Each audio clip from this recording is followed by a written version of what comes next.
The forward operating base in Kandahar province sat like a scar on the Afghan landscape. Concrete barriers, guard towers, and dust that infiltrated everything despite humanity's best efforts to keep it out. Inside the Tactical Operations Center, the air conditioning fought against the 110-degree heat outside, while Captain Everett Chen stood at attention, his medical bag still slung over his shoulder from the mission he'd just returned from. Across the desk, Lieutenant Colonel Damian Graves stared at him with the kind of cold disapproval that came from career infantry officers who'd spent 30 years believing that the only thing that mattered was trigger time. "You countermanded my order," Graves said flatly. "Sir, with respect, I stopped the patrol because we had 3 civilians with shrapnel wounds who would have died without immediate treatment. We were pursuing enemy combatants. Every minute we stopped gave them time to escape." Everett kept his voice level. "The rules of engagement require us to provide medical aid to non-combatants when possible. Those civilians—" "Don't lecture me about ROE, Captain." Graves stood, his chair scraping against the concrete floor. "You're a doctor. Your job is to patch up our boys when they get hit, not to play tactician, and certainly not to override operational decisions made by combat commanders." "I wasn't overriding anything. I was doing my job. Your job is what I tell you it is." Graves walked around the desk, stopping inches from Everett's face. "You've been attached to this unit for 3 months, and in that time you've argued with 4 different patrol leaders about tactics, delayed 2 missions to treat local nationals, and now you've let a confirmed Taliban cell escape because you wanted to play humanitarian. They were children, sir. 8 and 12 years old, caught in crossfire they didn't start. This is Afghanistan. Everyone's caught in crossfire. That doesn't mean we stop hunting the people who started it." Graves returned to his desk, picking up a file. "I'm reassigning you. Effective immediately, you're being sent back to Camp Bastion for medical support duties. You'll treat casualties when they arrive at the field hospital where doctors belong." Everett felt his jaw tighten. "Sir, I'm a trauma surgeon with combat medical training. I'm qualified." "I don't care what you're qualified for. You're a liability in the field. You slow us down, you question orders, and you prioritize enemy civilians over our mission objectives." They weren't enemy civilians. They were just civilians. In a war zone, there's no such thing. Graves signed the reassignment order with a flourish. "Doctors don't fight, Captain. They heal. And since you can't seem to understand that your role is to support combat operations rather than interfere with them, I'm putting you somewhere you can't cause problems. Dismissed." Everett took the order, the paper heavy in his hands despite weighing nothing. 3 months in the field, 47 lives saved, coalition forces, Afghan National Army, civilians, even 2 Taliban fighters who'd been wounded and captured. It didn't matter. Because he'd had the audacity to believe that saving lives took precedence over killing, he was being pushed aside. "Permission to speak freely, sir?" "Denied. Get out of my office." Outside, the late afternoon sun turned everything bronze. Everett walked through the base, past Marines preparing for evening patrol, past the chow hall where the smell of overcooked mystery meat competed with diesel fumes. He found Corporal Jordan Hayes sitting outside the medical tent, cleaning his M4 with the methodical attention that came from doing something thousands of times. "Doc?" Jordan nodded. "Heard you got pulled from field ops." "News travels fast." "It's a small base," and Graves was loud enough that half the talk heard him. Jordan set down his cleaning rod. "For what it's worth, that was bullshit. You saved Martinez's life last month. Stopped Hendricks from bleeding out after that IED. Hell, you pulled me out of a burning Humvee in Helmand. Apparently that doesn't matter if you slow down the mission." "The mission?" Jordan spat into the dust. "Yeah, because revenge hunting is more important than keeping kids from dying." He stood, shouldering his rifle. "You're a good doc, Captain, better than most. Don't let that bastard make you think otherwise." The next morning, Everett packed his gear for transport to Camp Bastion. His medical bag, his personal effects, the tattered copy of Gray's Anatomy he'd carried since medical school, everything that defined him as a doctor, nothing that acknowledged he'd also been trained in small unit tactics, weapons handling, and field operations. He was loading his bags onto a supply truck when the alarm sounded, not the general alert, the specific, sharp bursts that meant troops in contact. Everett ran toward the TOC, instinct overriding his reassignment. Inside, chaos. Radio operators calling coordinates, officers barking orders, the crackling voice of Lieutenant Silas Morrison coming through speakers. "We're pinned down, 3 kilometers north of Checkpoint Delta, heavy contact from multiple positions. We've got casualties, need immediate QRF and air support." Graves grabbed the radio. "Morrison, status." "Ambush, sir. They hit us in a valley. Maybe 20 enemy fighters in the hills on both sides." "We're in a dry riverbed. No cover, taking fire from elevated positions." "How many casualties?" "4 wounded, 2 critical. Our medics hit, unconscious, maybe dead." Everett felt his stomach drop. The patrol's medic was Corporal Elias Dunn, 23 years old, engaged to a girl back in Ohio. Good kid, fast learner. "QRF is rolling in 5, Graves said. "Air support is 12 minutes out. Hold your position." "We don't have 12 minutes. I've got 2 guys bleeding out right now." Everett stepped forward. "Sir, let me go with the QRF. They need a doctor. You're reassigned. I'm the only trauma surgeon on this base. Those men will die without immediate medical intervention." Graves turned, his face stone. "The QRF has a medic. They'll stabilize and extract. You're staying here." "Sir, that's an order, Captain. One more word, and I'll have you confined to quarters." Everett stood frozen as the quick reaction force loaded up. 2 Humvees, 16 Marines, 1 medic with basic training, but no surgical capability. They rolled out in a cloud of dust, while Morrison's increasingly desperate voice continued over the radio. "We're down to 4 effectives. I need that air support now." 12 minutes. Elias was down. 2 critical casualties. 12 minutes might as well be 12 hours.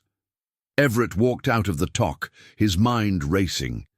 The medical Humvee, a modified vehicle with supplies and equipment, sat 30 meters away, keys in the ignition because nobody expected anyone to steal a clearly marked medical vehicle. He looked at it, looked at the TOC, made a decision that would probably end his career. He got in and drove. The road north was rough, cratered from years of IEDs and neglect. Everett pushed the Humvee as fast as it would go, 60 miles per hour on a road that should have been driven at 30. His medical training screamed at him about response times, about the golden hour, about how every second mattered when someone was bleeding internally. The radio crackled. "Unidentified vehicle! This is base TOC! Identify yourself immediately!" He ignored it. 3 kilometers felt like 300. He passed Checkpoint Delta, saw the burned-out vehicle that marked where the patrol had been hit. Ahead, in a valley carved by ancient water, he could see the Humvees. 2 of them, one smoking, the other behind improvised cover. Muzzle flashes in the hills. The distinctive crack of AK-47s mixing with the heavier bark of M4s. Everett stopped the medical Humvee behind a rock formation, grabbed his aid bag, and ran. The riverbed offered some cover, rocks, scrub brush, the dried mud channels. He moved in a crouch, medical training warring with survival instinct. Bullets kicked up dust to his left. He dove behind a boulder as a burst of automatic fire stitched the ground where he'd been standing. "Cease fire! Cease fire! Medical!" he shouted. "Doc!" Morrison's voice, raw with disbelief. "What the hell are you doing here?" Everett scrambled forward, finding Morrison behind the burned Humvee. The lieutenant was bleeding from a shoulder wound, his face pale with shock and pain. Around him, chaos. 2 Marines firing uphill, trying to suppress enemy positions. Another Marine, Kennedy, a machine gunner, lying flat and not moving. And in the center, 2 bodies. Corporal Dunn, the medic, had taken a round through the chest. dead. Next to him, Sergeant Maya Rodriguez, gut shot and fading fast. Everett didn't think. He dropped beside Rodriguez, his hands already moving. Chest seal, pressure dressing, IV line. Her eyes focused on him, pain and fear mixing with something like hope. "Stay with me, Rodriguez. You're not dying in this shithole." "Doc, hurts." "I know, but I've got you." He worked fast, years of trauma surgery condensed into reflexive action. The wound was bad, liver damage, possible bowel perforation, but he could stabilize her. Had to stabilize her. A bullet whined overhead, close enough he felt the air displacement. "We're getting shredded up here." One of the Marines, Private Damian Cross, was laying down suppressive fire, but the enemy had position and numbers. "QRF is still 5 minutes out." Morrison slumped against the Humvee. "We're not going to last 5 minutes." Everett looked around. 7 Marines still in the fight, including Morrison, who could barely hold his rifle, against maybe 15 to 20 Taliban in elevated positions with clear fields of fire. The math was brutal. Rodriguez's blood pressure was dropping. Kennedy hadn't moved. 2 more Marines were wounded but mobile. This wasn't just a medical crisis, it was a tactical disaster, and nobody was coming fast enough. Everett finished stabilizing Rodriguez, his hands slick with her blood. He looked at the rifle lying next to Dunn's body. The medic's M4, fully loaded, optic still zeroed. "Doctors don't fight." Graves's words echoed in his head. Doctors don't fight. But everyone here would die if someone didn't. Everett picked up the rifle. It felt wrong in his hands, not unfamiliar. He'd qualified expert at the rifle range, had done all the combat training required of officers. But wrong, because it represented everything he'd sworn against when he took the Hippocratic Oath. First, do no harm, except harm was relative, and letting good men die to preserve some abstract principle felt like the greater harm. "Doc, what are you doing?" Morrison's voice was weak. "Keeping you alive." Everett checked the chamber, flicked off the safety. "Where are they concentrated?" "Ridgeline, 11 o'clock, maybe 200 meters. Another group at 1 o'clock, further out. They're trying to flank. Stay down. Keep pressure on your shoulder." Everett moved to the edge of cover, his medical brain switching modes. In surgery, you identified the problem, prioritized threats, executed with precision. This was the same, just different tools. The enemy fighters at 11 o'clock were visible, brief flashes of movement, muzzle flashes from behind rocks. 200 meters. Wind left to right, maybe 10 miles per hour. Angle uphill, maybe 30 degrees. He settled the rifle, controlled his breathing, same technique he used before making the first incision, the moment when steadiness mattered more than speed. First shot. A Taliban fighter jerked and fell. Second shot. Another dropped. The Marines behind him went silent. Then Cross shouted, "Holy shit, Doc's shooting!" Third shot. Fourth. Each one precise, each one necessary. Everett felt nothing, no satisfaction, no horror. Just the cold calculation of a surgeon removing threats the way you'd remove damaged tissue. The enemy fire slackened, confused. They'd expected to overwhelm a pinned force, not take accurate fire from someone who shot like a trained marksman. "Cross, Kennedy's position, grab the M240, Everett called out. Cross scrambled to the fallen machine gunner, hauling the heavy weapon into position. "He's dead, Doc." "I know, but we need that gun. Suppressive fire on the 1 o'clock position now." Cross opened up, the machine gun roaring.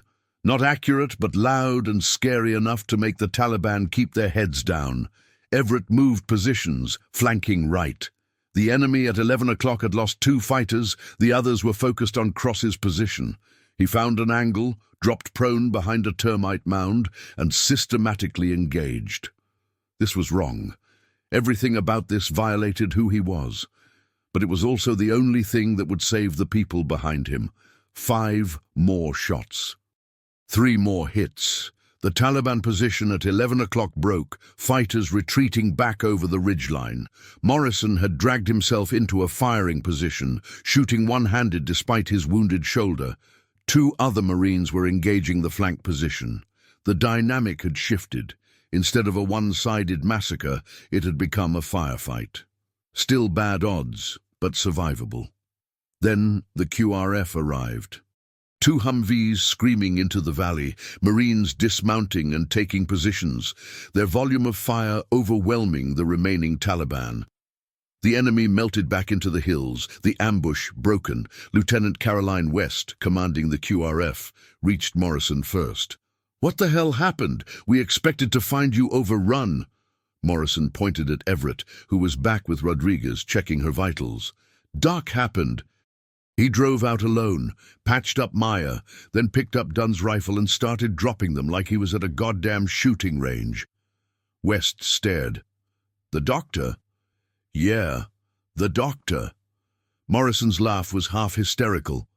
"Tell Graves that doctors don't fight. Tell him while you're looking at the 7 guys here who'd be dead if Doc hadn't."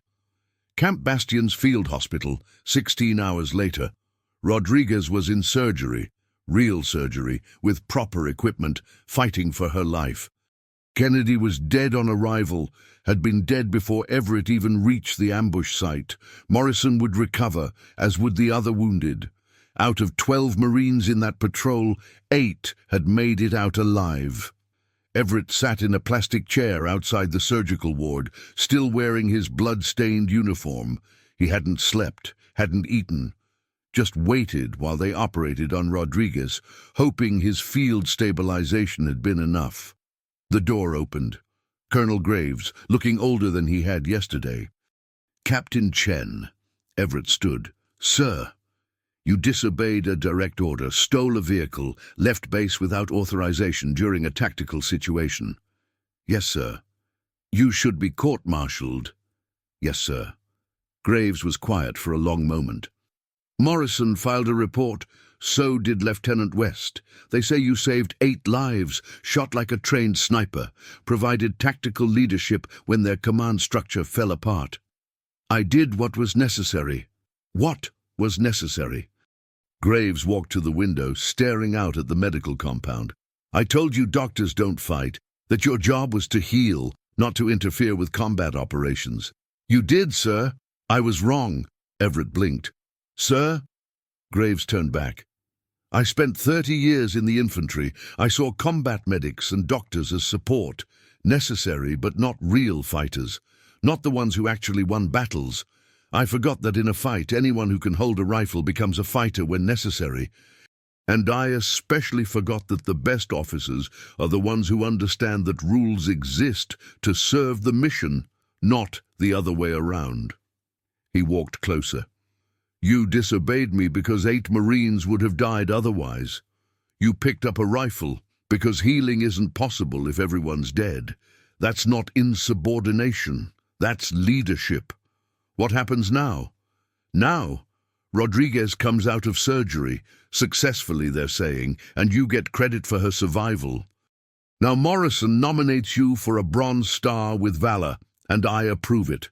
Now I tear up your reassignment and ask if you'd be willing to stay with this unit, because apparently we need someone who understands that sometimes the best way to save lives is to end the threats to those lives." Everett sat down slowly. "I killed 6 people yesterday." "You did. I swore an oath to do no harm. You swore an oath to heal. Sometimes healing means protecting. Sometimes it means making impossible choices between bad options and worse ones." Graves sat beside him. "I can't tell you how to reconcile that. That's between you and whatever you believe in. But I can tell you that those 8 Marines don't see a contradiction. They see someone who did both, healed them and fought for them." The surgical ward door opened. A nurse, Audrey Park, an Air Force captain Everett had worked with before, stepped out. "Rodriguez is stable. She'll make it." Everett felt something crack inside, relief so intense it hurt. "You did good work, Captain," Audrey said. "That field stabilization bought her the time she needed. Another 10 minutes and she'd have been unsavable." After she left, Graves stood. "Take 72 hours, Captain. Rest, process. Decide if you can live with what you did yesterday. If you can't, I'll approve a transfer. No questions asked. But if you can, we need you. Not just as a doctor, but as what you proved you are, someone who can do both when necessary." "I don't know if I can, sir." "None of us do, but we keep showing up anyway." Graves left. Everett sat alone with his thoughts, with the memory of 6 lives taken balanced against 8 lives saved. The math should have been simple. It wasn't. 3 days later, he returned to duty with Morrison's patrol. They didn't talk about the ambush directly, but things had changed. The Marines treated him differently, not with the respectful distance they gave medical staff, but with the rough camaraderie reserved for people who'd been in the shit together. A week after that, Everett was examining Corporal Elias Dunn's replacement, a nervous 19-year-old medic named Silas who looked terrified of doing something wrong. "You'll be fine," Everett told him. "Just remember, your job is to keep them alive long enough to get to me. Everything else is secondary." "But what if I have to—" Silas gestured vaguely at a rifle. Everett understood the question. "You're a medic. Your weapon is for self-defense only. You're not infantry. But you— Morrison told me you— I did what had to be done in an impossible situation. That doesn't make it right, and it doesn't make it easy. Carry your rifle, know how to use it, but pray you never have to." Everett handed him a medical bag. "Because every time you do, a little piece of what makes us healers dies, and we need that piece more than we need more shooters." 6 months later, when Everett finally rotated home, his service record showed 1 Bronze Star with Valor, 48 combat saves, and an efficiency report that called him an exemplary officer who understands that leadership means making hard decisions in impossible circumstances. It didn't mention the nightmares, the faces of 6 Taliban fighters he'd killed, the weight of holding a rifle in hands trained to heal, but it also didn't mention the letters he received from 8 Marines who went home to their families because someone had been willing to blur the line between doctor and soldier when that line became meaningless.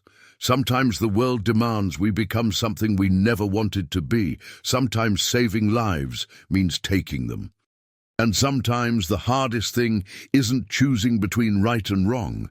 It's living with the fact that right and wrong can occupy the same moment, the same action, the same hands covered in blood that both healed and harmed. Doctors don't fight until they have to, and then they do both and carry the weight of that paradox for the rest of their lives.